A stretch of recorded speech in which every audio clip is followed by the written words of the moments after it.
Hey, Jared. Hey, Josh. How do you know AI wrote your email?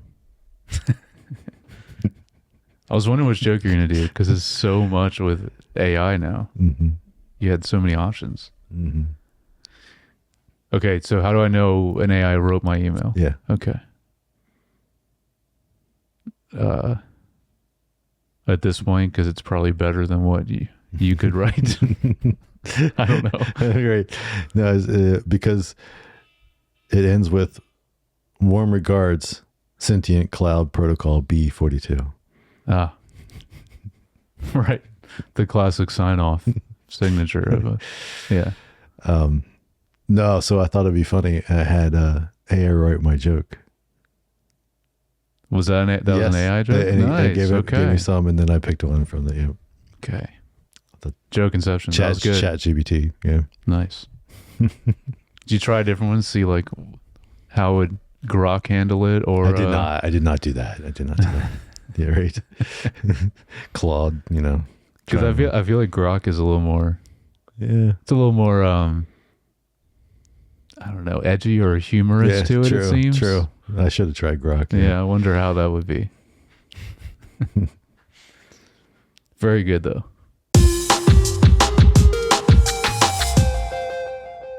Hey, welcome back to Screen Time Film, a podcast where we discuss a director's filmography in chronological order. We are currently kicking off a new director here. Yes. So we're doing just a few films because he hasn't done that much. Alex Garland. Yes. Alex Garland. I feel like I said that weird. But yeah, Jared, you're wasting your time talking on this podcast. However, you would not be wasting your time if you were dancing on this podcast. All right. Good to know. So my name is Josh, and this is my co-host, Jared. The good deeds a man has done before defends him. Wise words. Mm-hmm. All right, so kicking off, Alex Garland is Ex Machina. This came out in 2014, just crazy, a little over 10 years ago. Yeah. Rated R, 1 hour and 48 minutes, which is also impressive, under 2 hours. Yeah. Brisk. Yeah. The synopsis: a young programmer is selected to participate in a groundbreaking experiment in synthetic intelligence by evaluating the human qualities of a highly advanced humanoid AI. So this was written and directed by Alex Garland. Nice. Cinematography is Rob Hardy, who also did some episode of Euphoria, Ooh. Mission Impossible Fallout, the whole series of Devs, which is, yeah. Composer, there's 2 people listed, Jeff Barrow and Ben Salisbury. Yeah. I had down mainly Jeff Barrow because the other guy, there was like nothing. Actually, there wasn't any. Yeah, I don't have any. Like they barely have done anything. Both these people. But yeah, I wonder. I always wonder that when there's 2 composers, like, how's that work? Or who does what and how much, and or is it fully collaborative? I don't know. It's interesting. Production costs. What do you think? This is tricky. First film. Well, I'm just thinking in real time. Like it is mainly just the house, the estate. So that, but there's a lot of CG. That a little just going into cinematography a little bit. That's still pretty impressive and holds up. I thought very well for 11 years now. I'm going to go with 20 million. 15. Very good. Yeah. Very good budget. Yeah. Yeah. So then, Man, yeah, especially for this CG. won Best Achievement in Visual Effects for its year. Okay. And then it was also nominated for Best Writing, Original Screenplay. Nice. So not bad for don't know. I don't know. I didn't look if he's written stuff before this, but this is definitely his first directing. Yeah, I didn't look on that on IMDb. So Just looked at directing. Yeah. So again, to your point, there's not a lot of people. I only have 4 written down that I even recognize. So obviously, Donald Gleason. yeah, Donald Gleason, Alicia Vikander, I don't know, Oscar Isaac, and then Sonia Mizuno. Yes. Mizuno. She's going to be our through line. Like we talk about directors, work with a lot of the same people, or at least have like one person. Yeah. That's the one that is in everything, I believe, that he's done. She's also been in a bunch of other stuff. Yeah, the only other main thing I've seen her in is House of the Dragon recently. Yeah. Have you seen her in something else? There was something else on the list now. I don't remember. I didn't write it down. But the House of Dragon, is the recent thing. Yeah. All right. So overall thoughts on this film? Yes, Josh, you should go first. I'm very curious because you've never seen this, and I have. Yeah, I had not seen this film. I don't think you've seen. You mentioned you haven't seen any of his. I don't think so. Wow. Yeah. But I definitely was very aware of this film. I think I remember seeing a lot, and then when it won Best Visual Effects, like I know knew a lot of this film. Like probably saw some scenes of like the visual effects or stuff or something. Well, and that poster too was pretty popular, like the poster for the film. So yeah, but no, I mean I really liked this. I thought it was really good. I think overall just well executed in all regards. Like yes, the storytelling was good, the acting was great, the pacing and the cuts of that, and then even the visuals and the visual effects, the cinematography, the set design, all those things were really good, and most of it holds up too. Yes, there's a few things here and there that were like when you see his computer and he wins at the beginning, there's a little webcam thing that says like 720p on it. Oh, I didn't notice that. And then even just the kind of effect that they do when there's like they're scanning looks a little dated. Yeah.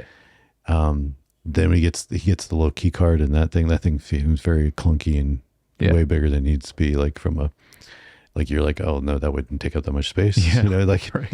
So there's like little things like that, but all in all, I think it holds up really well. So definitely very relevant as we are dealing with more and more AI. And though it's not still the same, because what we call AI is still machine learning, and it's none of it's actually artificial intelligence, but that's the term that's been thrown around all the time. So yes. Yeah, but this is very near future. Like this is not far off, because we've already seen many times. Was the one I saw most like on TikTok and on Instagram Shorts. It was at a convention, and it was like the female robot. Do you know what I'm talking about? They showed it off at, I don't remember what, but that like actually, at least the most realistic I've seen of one talking and responding and all that. So like this is, I don't know. I think this is very.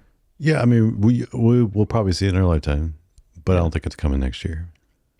I think a form of this though is coming soon. Is the Elon Musk in-home robots that he said would be out by the end of this year? Yeah, but who knows? But those like if they're even using the best AI that we have right now, they're still not going to be great. Sure, yeah, because the best AI is still not going to be very good. Yeah, and none of it's true artificial intelligence, which is what is in this. Like this person in here with the Turing test that they and like about, they're not at that level even close, and it's and it's like yes, it's like a lot of things there's impressive off the bat, and it is, but still it's just doing a lot of math really fast, or like crunching through a lot of data really fast. Like it's just not scraping the internet, right? it's not like truly making decisions for itself, Mhm. you know, and coming up with new ideas.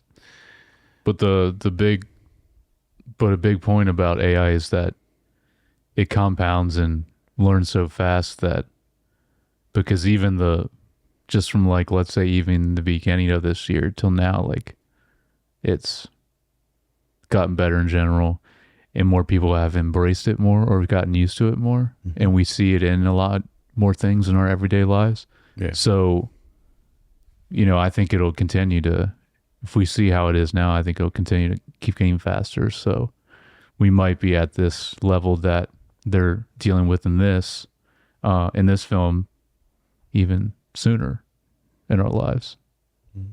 We'll see. Yeah.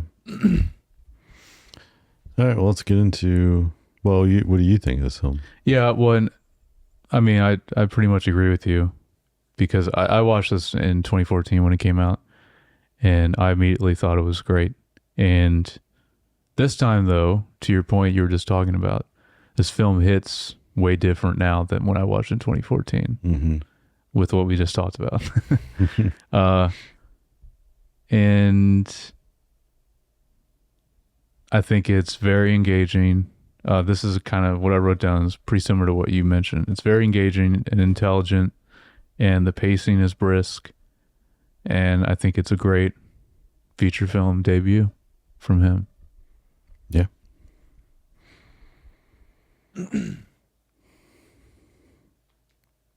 And it's crazy also looking at his IMDb, because normally when we do this, we always go by the first full length, you know, feature film. But most of these directors have at least done music videos or shorts before that. And I didn't see anything, which is interesting. So I don't know what he did before this. Maybe he did some and just they weren't on IMDb, but normally all that is. Right. Yeah. Yeah. I don't know. Maybe we should look into it. Yeah. All right. So the setup. So the beginning, I think, starts off strong.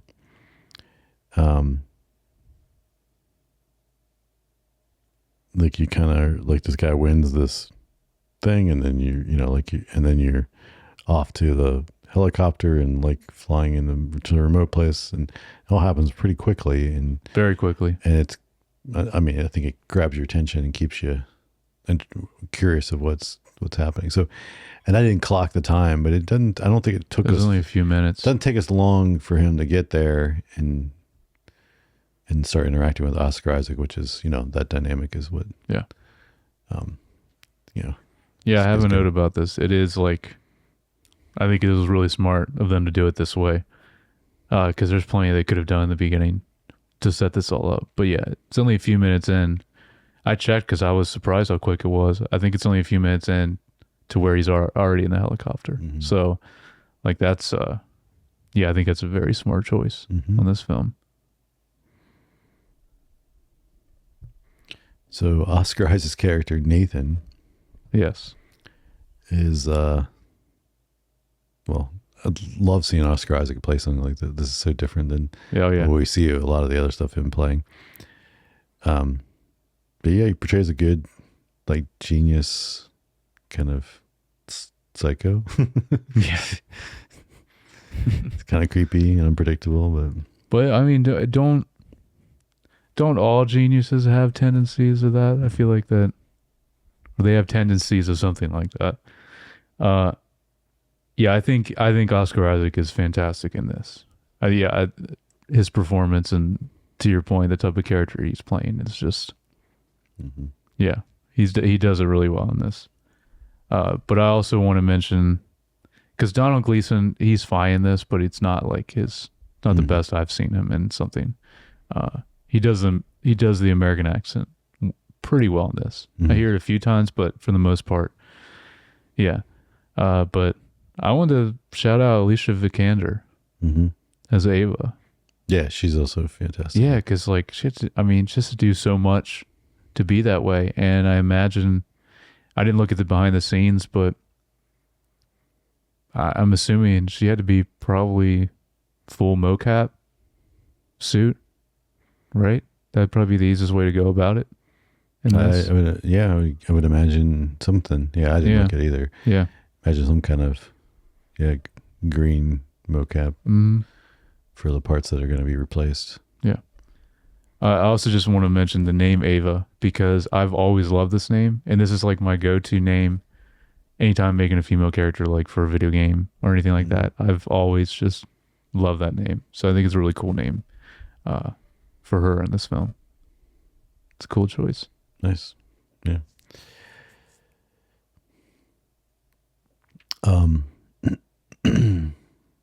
What'd you think of the facility?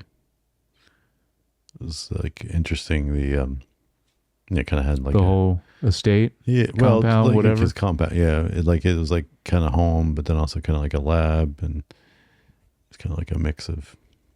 I think it's cool. Yeah, you're right. It is a cool mix of those things in the layout, but also I kind of wish we even saw more of it because we would see very briefly when they're outside, but all that was really cool too. The surrounding too, like the was it the waterfall for the one scene where they're sitting near a waterfall? I kind of wish we would have saw a little bit more. I'm kind of curious. I mean, being trivia, but like, where they filmed it? Because my guess is the house itself is probably a real location. It's the parts where you're seeing like the outside and the inside, and the parts that's for more like the home part. But then the lab, that's probably all in a studio somewhere. Yeah, they just built a set for the lab. You're probably right. But then like when they're in like the kitchen or somewhere else, then it's the house. Yeah, that makes sense. That'd be my guess. But no, you're probably right. Yeah, speaking of Ava, like then after we meet Nathan, then we get to meet Ava. And like that balance of mechanical but emotional. Yeah. It's so good that she's doing. I think this is, and like, I could be wrong, but this is probably her first thing that kind of she became known for as well, performance wise. Because I've seen her in things since then, but I don't remember. Yeah. Anyway, in 2014, when this came out, this is when I had never seen her in anything else before that, so I don't know. Like the dynamic of like, when you start questioning, who's testing who, right? Like it's like like at first, obviously, it's like, oh, he's testing her, but then very quickly moves to like, you're like, oh no, she's way smarter than you think she is. And the first, I mean, as soon as you're explaining about the power outages, and as soon I was like, she's doing it on purpose. Like I knew. Oh, you knew that right away. As soon as he was like, he's like, and the red light comes on. Yeah. And I was like, she's totally doing that. Yeah. I think this scene, Caleb and Ava's first interaction is really great. And they're, to your point, they're kind of sizing each other up and feeling out their connection. And this is obviously the Turing test is happening in real time here. This is the first, and I really like also how the scenes are done, in sessions. I don't remember how many I think we get to use the titles. 6. Yeah, session. At least 6 of them. But I like the word she used for this when she first starts, to your point, like where it's like she's kind of flipping on him. I like her explaining the way of overcoming social awkwardness. Was the word she used, which is nice.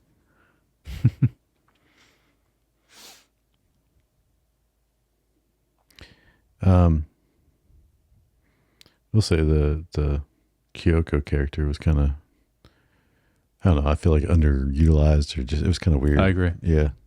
We could have gotten more of her. Yeah. It was it was also just kind of weird. Like, cause he's like, oh, she doesn't speak English, blah, blah, blah, like, and she's, and like the whole time you're like, it's weird enough that you're like, I kind of also assumed that she probably was a robot, like, and not, like, waving earlier. Oh, did you think that? Yeah. Also? And then of course later is revealed, but like, so I think if we pretend, I get it, because they didn't want her. She couldn't be more advanced than Ava because then she had to be an older version. But at the same time, he's got her doing stuff around the house and stuff. And yeah. Yeah, I think you're supposed to be questioning, like, why is this person here when it's just him? And I guess, yeah, you're supposed to just assume, yeah, she's an assistant I think if she was a little less weird, I might have not questioned it as much, but I think they kind of made her still act a little bit robotic, which, I mean, I guess you want to make it authentic to what eventually it is. You don't want to lie to the audience completely, but yeah, it was. Westworld got into that problem later on, and was just became frustrating. But first season of Westworld, fantastic, is incredible. Yeah. Yeah, I think I would have liked to see more Kyoko.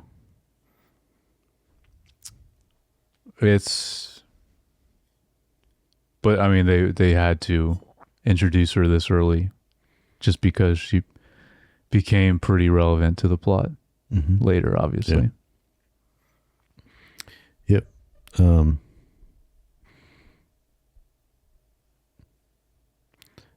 But then, I mean, again, I feel like it was kind of predictable. I mean, it didn't make it less enjoyable, but that she was going to try to escape. Right. Which, the thing that wasn't predictable to me was I didn't expect her to leave. So, like, what was his name?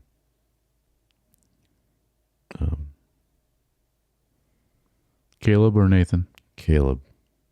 I didn't expect her to leave Caleb behind. Yeah. Yeah, that is true. That is. I can't remember when I first watched it, but that is a surprising part about the ending, for sure. So she was like really using him more than I realized he was. Like to me, I was like, she's using him, but like, right. But then I still thought she like found him as a friend versus an enemy, which she obviously looked at Nathan as. But I think that's why it's so good that they focus on when Caleb and Nathan are interacting. They come back to it so often in their conversations with Nathan asking Caleb, is she really into you? Mm-hmm. You know, he brings it up a lot.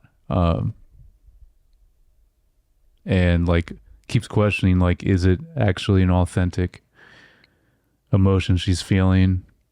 But he kind of plays into it also, though, because then he's like, well, she's only ever seen me, so he's like, yeah, she's gonna fall in love with the first guy she sees, right? But yeah, so I think all that dynamic that plays really well into the plot, that makes it a little more unpredictable what happens later. Yeah, just then it makes you, at the end you're like, I mean, really question then what's she gonna do, right? Because it kind of makes her a little bit like a villain if she's like willing to even like someone who's friendly and help her, like let them just you assume die because he's just like locked up in them. Yeah. Right. Unless someone shows up and rescues him, he's dying of starvation. And yeah, I'm trying to think because he's in the hallway. He's like, I can't get out. He doesn't have he doesn't have any. He doesn't have the key card. He's just stuck. So he can't even get in the other rooms. Mm-hmm. Yeah. Yeah. True. So it's like, what would the sequel to this film look like? Right. It'd be like her, Well, like with any robot type film, it's like she's going in the world. Well, you even see, she puts on the outfit, but normally they try to blend in with society, but then what is their ultimate motive at that point? Yeah. I wanted to mention that I think the dancing scene is one of the best scenes in this film. It's great. It is good. And I love the line, well, because I know your quote is part of that, but I love when Caleb asks, why'd you tear up the picture in front of Ava? And he's like, I'm going to tear up this dance floor. That's such a good interaction. Yeah, the dynamic there was always good because you're like, you don't. Yes. He's so unpredictable and He really is. and unhinged. You never Either know. way, whether he's drunk or not, he's that way. Yeah. Yeah, and you just don't know what he's gonna do. Mm-hmm. Like pull a knife in you or be nice. Yeah.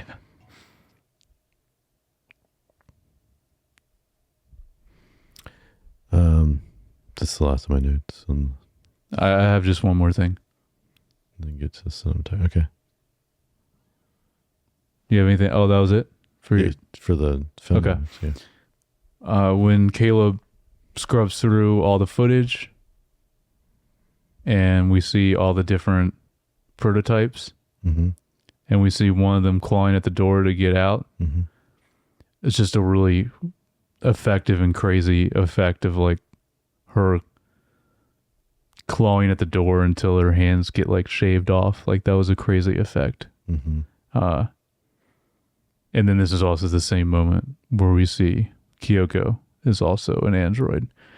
I can't remember. Did you mention they say that, or I don't even know if it's or he talks about it, but Kyoko, is she actually like an older model or prototype?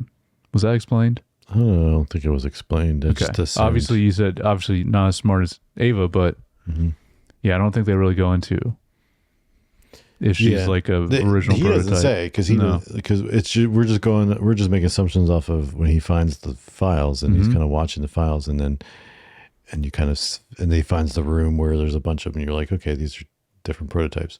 Yeah, but then maybe not. I mean, maybe it's more the brain because he, he later. this is the scene where they're holding the brain, which is that's kind of wild looking too. But it is as an effect. But the when they talk about it's implied. You never say, but they imply that like he made Ava based on what he would be attracted to for Caleb, right? He says his Did you search my porn history? Yeah. Yeah. And he's like, well, if a search engine's good for something. Yeah. But yeah, so but like that's kind of the way, I mean, it's written so that it's never confirmed, but like it's kind of implied that, he probably created her. So like, I assume you could put the brain in any of them, right? And like kind of make right, whichever one. So maybe they all are kind of interchangeable in that way. But, he was like, oh, she's the one that he'd be more attracted to. So I'm going to put the brain in her, so to speak. Also that we were talking about when they had that conversation and he asked him about, did you design her in a specific way for my taste? It is crazy, or maybe it is earlier. I can't remember if it's that same scene, but Nathan talks about how also the way he created Ava is taking every cell phone and collecting all the data and like essentially like scanning faces and doing all that, which is like, that is, I mean, that makes sense because that is actually done in real life, whether it's here or China or Russia or anyone else that might potentially be doing it. But that I think that's a good way to explain it also. It makes sense. That's a good jumping off point for him to design this robot. And again, that's why I said this film is smart too, because not only, to your point, you're talking about it's a good script and it got nominated, but this is 2014, so think about it coming out then, like, and all those points, like collecting the data and all that, like, and just the concept of AI in general, what he had, or specifically Alex Garland had to work with at that point for writing this script is just, I think very impressive. Yeah, no, you're right. It's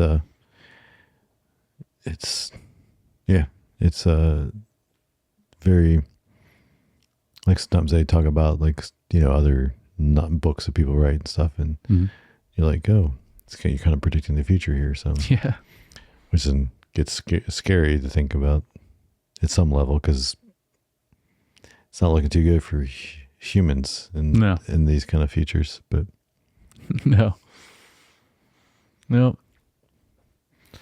All right, you want to talk about cinematography Yeah. a little bit? I'm curious what it was up against, because you said this is what it won for, was visual effects. Visual effects. Yeah, I'm curious. Yeah, sorry, not cinematography.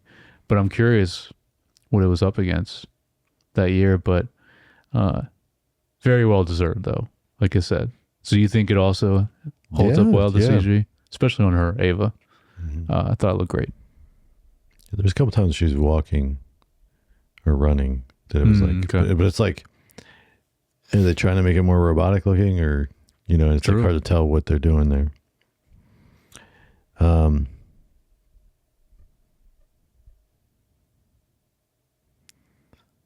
think I only have one thing for this category. I don't. Okay. Well, I don't know what your one thing, if you want, like. Well, I just wanted to ask. This is really a question I wanted to ask, because I'm kind of starting to understand a little bit more, but you always delve into this specifically with lighting. And I was trying to figure out for this film, is it really soft lighting in the house, like where they are? Because that's what it looked like to me, but I don't know. I don't remember it being super soft. Okay. I know the color temperatures they vary. Maybe I'm thinking more of that. Like they use, so they're doing different like color grading. Yeah, they use cold blues, but then also like really clean whites, and then like red and warming lights. So like in different sections. Okay. So yeah, so in the interview, it was more sterile lighting. Of course, you have the red for panic during the blackouts. Yeah. They also noticed that the film did get darker as it went on, like kind of to like gradually creep into like how it was going darker. Interesting. I didn't notice that, but that's cool. That's a cool idea. And then like there's like a lot of the you had the concrete kind of feel of some of the lab and stuff, which is more of the cold blues. But then when you're in the nature kind of, that stuff was a little bit warmer and natural, when it was like more in the home part, like we were talking about earlier. So, yeah. But then from a framing cinematography, there's loved how all the glass and reflections and grids that they use to like frame when a lot of the interactions between Ava and Caleb, and there's also like the symmetry that the mirrors show in the different spaces. Oh, when there's like the glass between them. Yeah, definitely. And then just the what we were talking about from a set design, but then also the framing and stuff, like just the nature versus machine kind of feeling too that was there.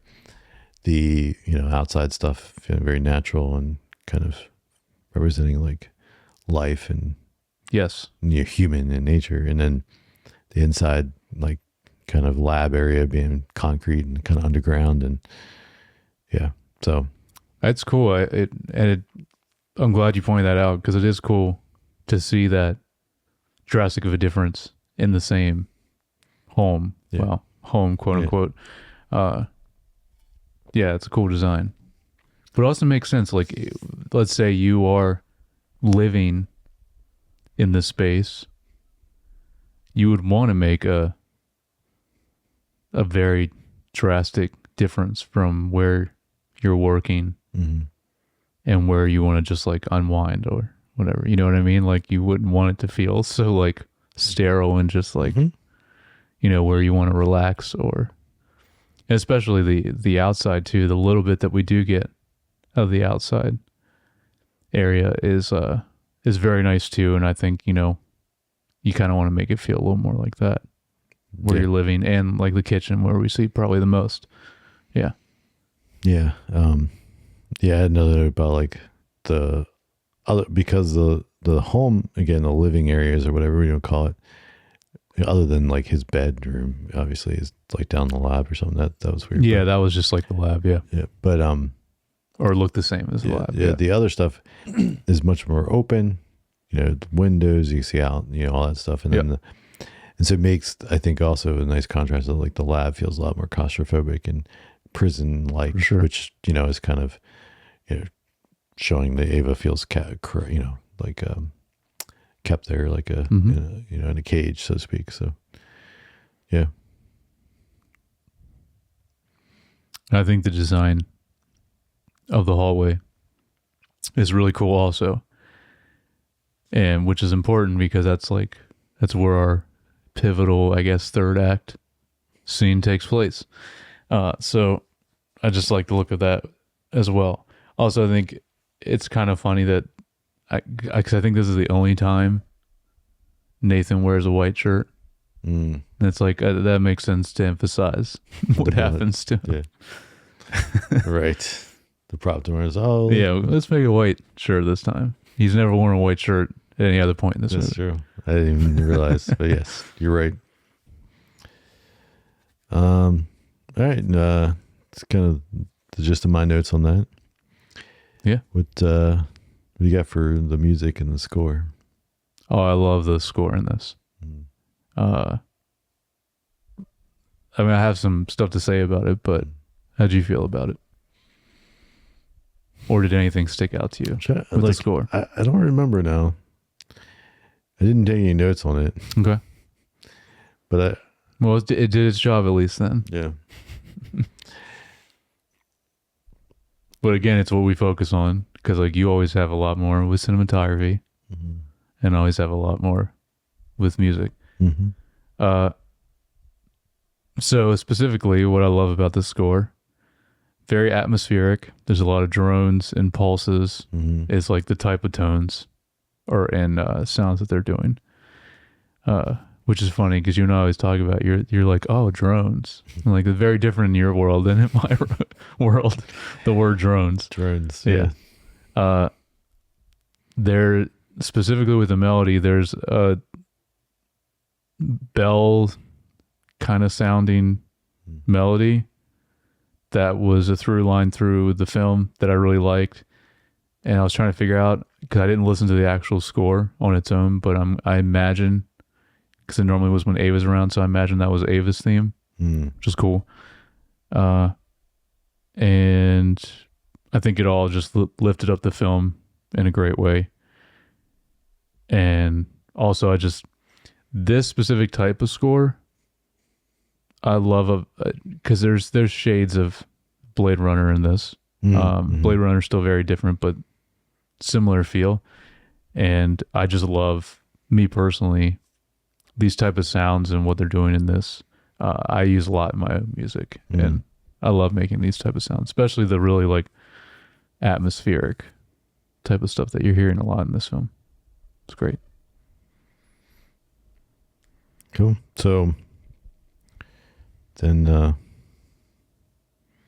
also impressed because I think he might have done probably Alex Garland's other films, but like I said, besides that, I didn't really see or notice anything else that he's done. So very impressive on this score, not knowing if he's really done much else. Cool. So themes and messages. So just put down, this film isn't just asking if humans if it's asking or saying, do humans even deserve to make AI? Oh. It's like saying AI is okay, the next evolution kind of humanity, so to speak. Interesting. Or the next thing that's going to take us out, like we took out the dinosaurs. Right. Yeah, that's definitely seems to be a question that this film is asking, for sure. It's an interesting way of thinking about it too, for sure. I mean, humanity in general is definitely a theme in this. This is a theme in any type of movie like this with robots or AI. But yeah, what it means to be a human and what constitutes as a human, obviously. And then my other thing is, and this is to everyone watching and listening, be nice to AI, just in general. Be nice to them. You never know what will happen. Just be nice. When you use ChatGPT or anything else, or Siri even, just say thank you. Which I always do. I love seeing all the memes. I don't know if you've ever seen any of those memes where it's like when the AI takes over and they're like mowing down all the humans and they're like, wait, this guy said thank you to us. I don't know if you've seen any memes like that, but it's great. Like, spare this one. He said he always said thank you, or something. It was something like that. Yeah, I have. I've seen something like.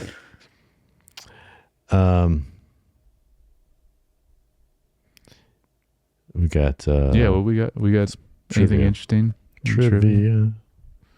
Dun, dun, dun, dun, dun, dun. Specifically, the location. I know you were wondering about that.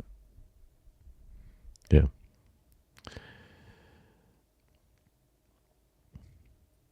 All right, so Alex Garland has described the future presented in this film as 10 minutes from now, meaning if somebody like Google or Apple announced tomorrow that they had made an Ava, we would all be surprised, but we wouldn't be that surprised. So Very true. What we're talking about, yeah. Definitely.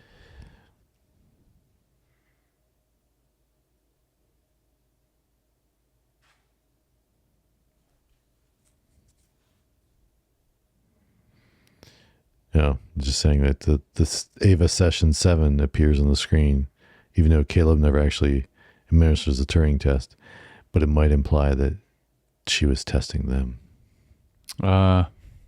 Okay.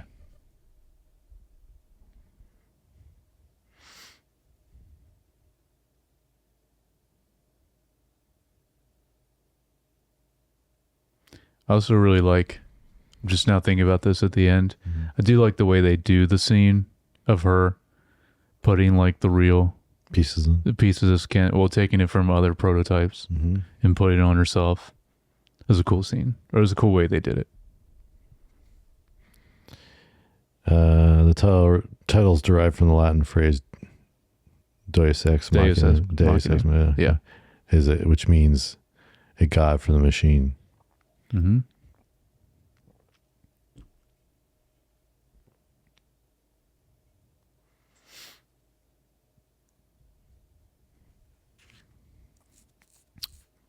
Well, if they don't have any trivia, I'm going to look it up.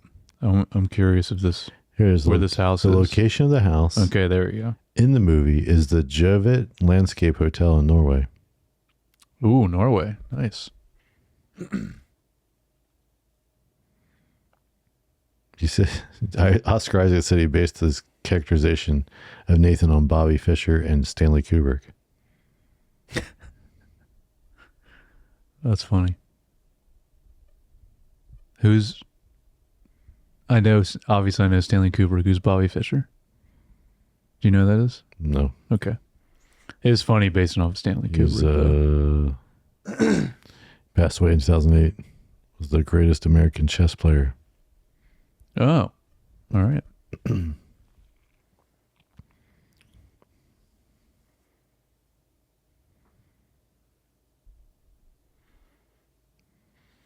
Yeah. Nathan's about to pass out from drinking. He is reciting a scripture from his sleep in the Hindu Gita. Okay. And depths of Confucian in the depths of shame, the good deeds a man has done before defend him, according to the J. Robert Oppenheimer book, American Prometheus. Oh, so that line is from that. Mm-hmm. Interesting. Because I know they also do the... Oppenheimer translated and recited that poem in a few days prior to a failed explosive test. Okay. Interesting. Well, that makes even more sense because they obviously do the I am become death, destroy all worlds also, which is obviously the Oppenheimer quote. Mm-hmm. But it's interesting. I didn't know he said that other line as well. Yeah. All right. Well, it's kind of the gist. There's not anything real meaty. I'm going to look on YouTube. I want to see behind the scenes. I just want to see how they filmed Ava, which I'm sure there is footage of. All right. So final thoughts. Would recommend. Absolutely. Yeah. What are your Probably thoughts? now more than even in 2014. Yeah. Honestly. So what are your thoughts? Or you should watch it. Let us know. You can always give us your thoughts at feedback@screentimepod.com or leave us a comment or send us a DM. We always like to get feedback. Yes. But yeah, watch this one. It's good. It holds up. It does. Relevant now. Maybe more than it when it came out. Definitely. 11 years ago. Yeah. So our next film is Annihilation. Yes. So you said you haven't seen any of his films. Correct. So you have not seen Devs either. His only show or Correct. miniseries. Correct. Devs is incredible. So I've heard. Yeah. I heard it was good. And I remember it being on my list to check out when it came out and then just someone else. It also came out perfect time. It came out beginning of 2020. Yeah. So I'm sure a lot of people watched it. So the other thing I wanted to mention is this is just crazy. Do you know what Alex Garland is currently working on next? No. A live action film adaptation of Elden Ring. Okay. Which I think is a huge mistake. Even though I really like Alex Garland, this should not be made, in my opinion. This would be incredibly hard to execute well, because I am a aficionado of Elden Ring and all things From Software. It's wild that I did see a short interview though. He is a huge fan of the game, but still. But it is. I just looked it up again. It's still in works. That is the next thing he's working on, which is crazy. Well, way to be ambitious. Yeah. Leave a comment about that too. I'm very curious what people think of if they should do an Elden Ring movie. I know you're not familiar with it, besides what Lucas and I probably have told you about. Oh, no, you did play it very briefly. I played the beginning, yeah. That's right, you did. Yeah, okay. It was good. Yeah, you were into it? Yeah. Nice. Okay. I mean, I don't know if I would say it's one of the best games of all time? Because I think it is. I don't know if I'd say that, but not as good as Bloodborne and Dark Souls 1, though, but it is still one of the best. But yeah, it seemed pretty good. I don't know. It's just, it's a little too,